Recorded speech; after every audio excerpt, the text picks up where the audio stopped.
Más allá de los problemas internacionales que siempre analizamos acá en Brújula Internacional, que inciden en la política venezolana, como es el caso de lo de Irán, hay cosas propias de Venezuela que están en el campo internacional que hay que considerar y no hay que olvidar.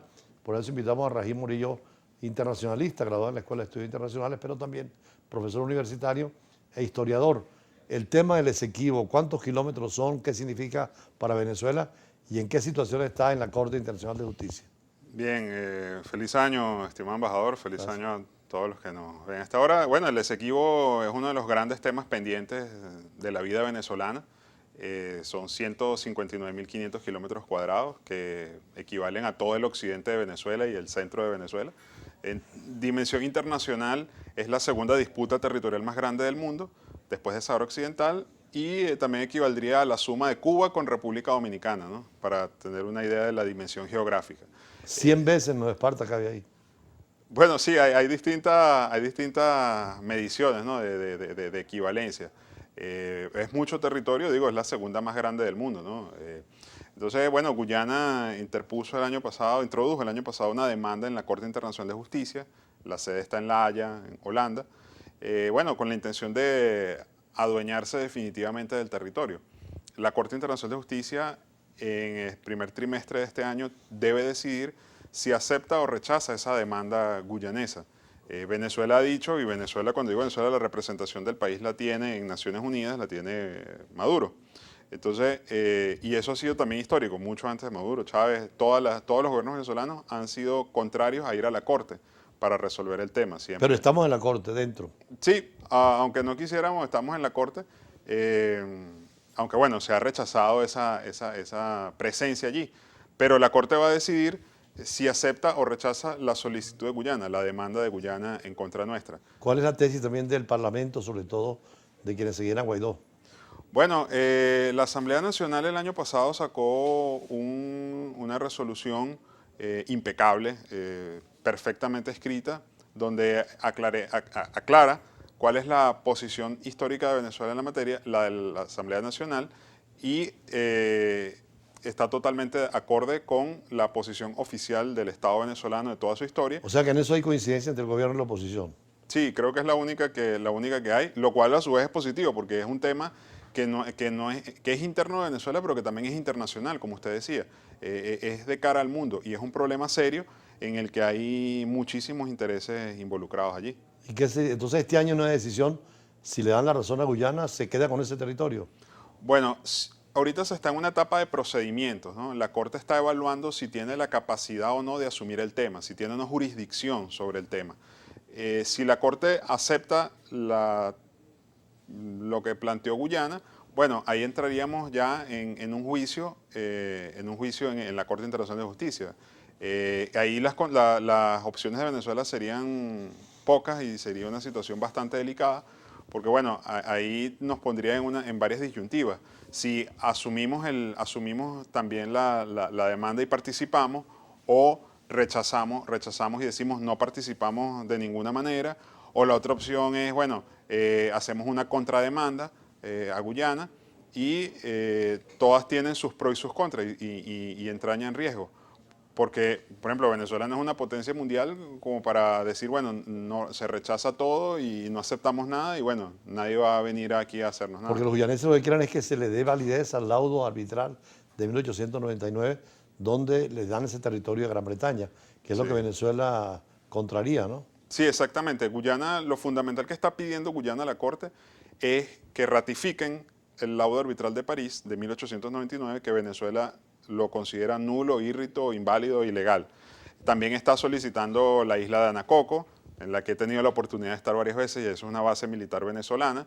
Está solicitando que Venezuela asuma la responsabilidad por los daños y perjuicios que le ha causado a Guyana durante décadas debido a la reclamación.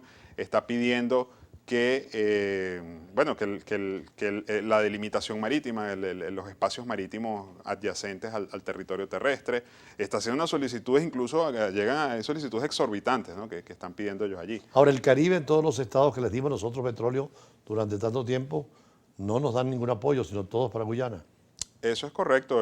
CARICOM, cuya sede está precisamente en la capital de Guyana, Georgetown, apoya totalmente a los guyaneses. Bueno, hay un pronunciamiento. ¿Quién ayuda a Venezuela en estas circunstancias? Bueno, el Parlamento del Mercosur emitió el año pasado también una resolución muy importante, muy interesante, favorable a Venezuela e instando a que Guyana desistiera de la solicitud ante la Corte. Entonces, bueno, tenemos el apoyo del Mercosur, que es un apoyo importante, pues bueno, al fin y al cabo son apoyos internacionales y de la región. Pero es una situación bastante delicada de la que, bueno, en lo personal advertí pública y privadamente hace años de que esa situación era posible, de que eso venía, sobre todo a partir de 2014, cuando murió el buen oficiante Norman Girvan, y Guyana dijo públicamente de que, bueno, como no se ha llegado a una solución al problema, tenemos que explorar otras opciones. Y inmediatamente pensé, esta gente quiere ir a la corte, dicho y hecho. La otra opción es seguir negociando bilateralmente o ir a otras establecidas en el artículo 33 de la Carta de la ONU, ¿no? Sí, exactamente. Bueno, hay que recordar que tenemos el Acuerdo de Ginebra. El Acuerdo de Ginebra no está agotado, sigue estando vigente. Lo que pasa es que a Guyana no le conviene el Acuerdo de Ginebra, no le conviene aplicarlo y han tenido una interpretación muy parcializada del asunto. Yo planteé alguna vez que Venezuela solicitara ante la Corte una opinión consultiva. Lo que pasa es que las opiniones consultivas son a través del sistema de Naciones Unidas. Entonces ahí debe haberse hecho una especie de lobby en Naciones Unidas. Por ejemplo, cuando estuvimos en el Consejo de Seguridad, que fue un momento importante para aprovechar eso, pedir una opinión consultiva sobre el Acuerdo de Ginebra y sobre el laudo. Pero eso no se hizo. Y una opinión consultiva nos podía dar alguna herramienta también de negociación y de interpretación distinta a la que tiene Guyana. ¿Ustedes qué hacen para crear conciencia sobre este tema? Bueno, formo parte de la Fundación Venezuela Esequiba desde hace años. Somos activistas, una organización no gubernamental, una fundación, que bueno, lo que buscamos es sembrar conciencia en la población venezolana y aportar en la medida de nuestras posibilidades al tema, en materia social, en materia educativa, formativa. Hacemos conferencias, hacemos actividades de distinta índole, escribimos también. Bueno, ¿Han ido a la zona? sí, sí, hemos visitado la zona. Lo que pasa es que últimamente ha sido bastante complicado visitar allá por, bueno, una serie de problemas y dificultades. Pero tenemos una vinculación permanente con la gente de la zona y con la zona misma y con toda la problemática que hay del Ahora, en Esequibo. este momento se dice que hay allí compañías chinas, rusas, inclusive norteamericanas, ya en territorio que es de reclamación, aprovechando los recursos naturales. Sí, esa es una de las cosas que, de cierta forma, enturbian el problema.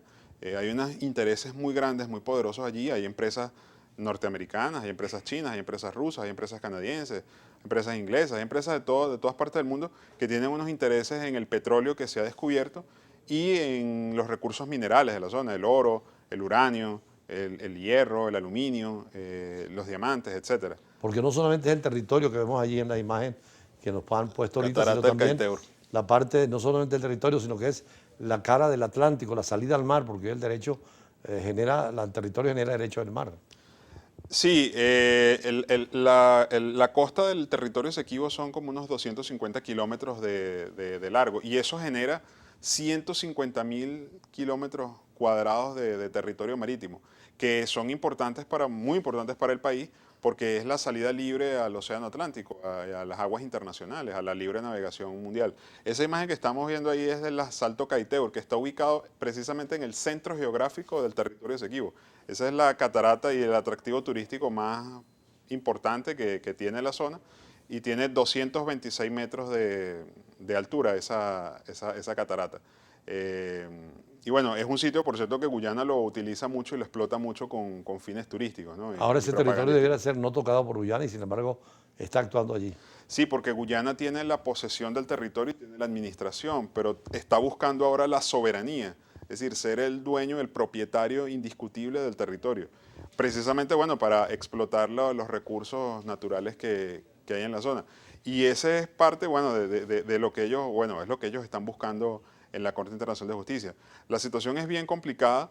Yo creo que la Corte, haciendo un análisis serio de las posibilidades de la Corte, yo creo que la Corte a sabiendas de la terrible crisis que tiene Venezuela, de la misma crisis política que hay en Guyana, que todavía no se ha resuelto por las elecciones presidenciales que debieron haberse hecho, yo creo que la Corte actuando en conciencia